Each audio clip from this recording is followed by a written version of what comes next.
svarīgākais ir inovācijas, jo faktiski mainās klimats, mainās cilvēki, mainās domāšana un mainās attieksme. Un visu to saliekot kopā, var teikt, ka ir ļoti skaidrs kļuvis, ka mēs tiešām ietekmējam vidi un ietekmējam klimatu. Un ir pienācis pēdējais brīdis saprast to, ka ir jādara viss, lai šī ietekme samazinātos. Pēc savas pamatizglītības es esmu inženieris siltumenerģētiķe, un tas, ko man nācies nodarboties, ir, ka siltumenerģētika ir ļoti saistīta ar vidi un klimatu tieši no jautājuma, kā siltumenerģētiskie procesi ietekmē. Enerģētika un klimats, tas ir tā kā tāds brīnumskapis. Mēs atveram, aiz kur ir daudz durvis un daudz dažādas lādītes. Mēs atveram vienu lādu un sakam atjaunojamie energoresursi. Un tur ir iekšā saules šūplādīte un vēja šūplādīte un tā tālāk.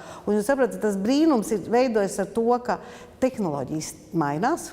Un mainās arī līdz ar to ietekmi uz klimata pārmaiņām no tā, ka mēs sākam lietot efektīvākas iekārtas, ka mēs sākam lietot resursus, kas, piemēram, vējš un saule, kuri faktiski nav resursi, ko mēs izrokam vai paņemam no dabas kā biomasu un tā tālāk. Un šeit ir tas galvenais jautājums, ka mēs skatāmies globālās siltumnīcas efekta emisijas, 25% nāk no enerģētikas. Un tur mums ir daudz ko darīt.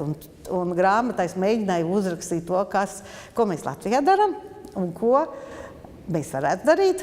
Un, protams, pārnest arī pieredzi no tām valstīm, kur ir tikuši jau tālāk dažādās šajos jautājumos, kas ir tā brīnumskapja lādītēs. Mums faktiski ir, kur paskatīties un pamācīties, jo Ziemeļu valstīs šie jautājumi, kas ir saistīti ar vides aizsardzību, ar klimata pārmaiņu mazinājumu, tas ir tā kā reliģija. Tā svarīgā ziņa ir, ka sabiedrībai kopumā un katram individam sabiedrībā ir jāapzinās, ka tas notiek, un ir jāsaprot, ko es personīgi varētu darīt, lai mazinātu ietekmi uz klimata pārmaiņām, mazinātu ietekmi uz vides piesārņojumu samazināšanu un tā tālāk. Un tāpēc tas ir ļoti svarīgi, ka ne tikai tehnoloģiski risinājumi tiek ieviesti, bet arī domāšana mainās. Vienmēr cilvēkiem gribas vispirms ķerties pie top līmeņa administrācijas, bet nesākt ar sevi. Man šķiet, ka tā ir tā pati galvenā problēma.